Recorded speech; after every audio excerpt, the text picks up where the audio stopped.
अहम ख़बर न्यू हैदराबाद जी मॉडल क्रिमिनल ट्रायल कोर्ट मंशियात केस में ॾोहो साबित थियण ते हिक जवाबदार खे क़ैद ऐं ॾंड जी सज़ा ॿुधाए छॾी आहे।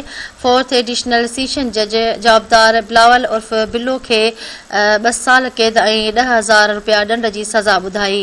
अदालती फ़ैसिले मूजिबि जवाबदार ॾंड जी रक़म अदा न करण जी सूरत में वधीक 1 महीनो क़ैद काटींदो। अव्हां खे आगाह कयूं पिया।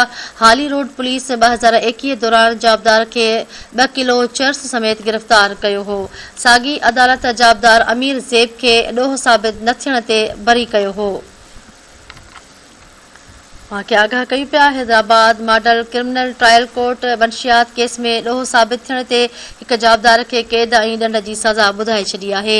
फोर्थ एडिशनल सेशन जज जवाबदार बिलावल उर्फ़ बिल्लो खे 2 साल क़ैद ऐं 10,000 रुपया ॾंड जी सज़ा ॿुधाई आहे। अदालती फ़ैसिले मूजिबि जवाबदार ॾंड जी रक़म अदा न करण जी सूरत में वधीक 1 महीनो क़ैद काटींदो।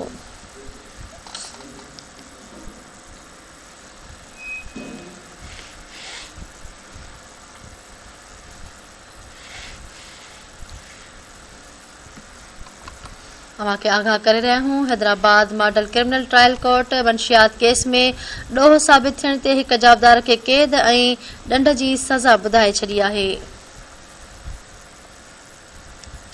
फोर्थ एडिशनल सेशन जज जवाबदार बिलावल उर्फ़ बिल्लो खे 2 साल क़ैद ऐं 10,000 रुपया ॾंड जी सज़ा ॿुधाई।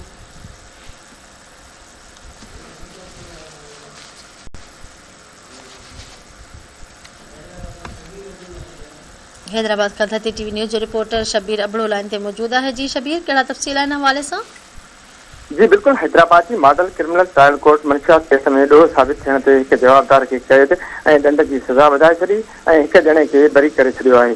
जेको आहे त फोर्थ एडिशनल सेशन जज जवाबदार बिलाल उर्फ़ बिल्लू खे 2 साल क़ैद ऐं 10,000 रुपया ॾंड जी सज़ा ॿुधाए छॾी आहे।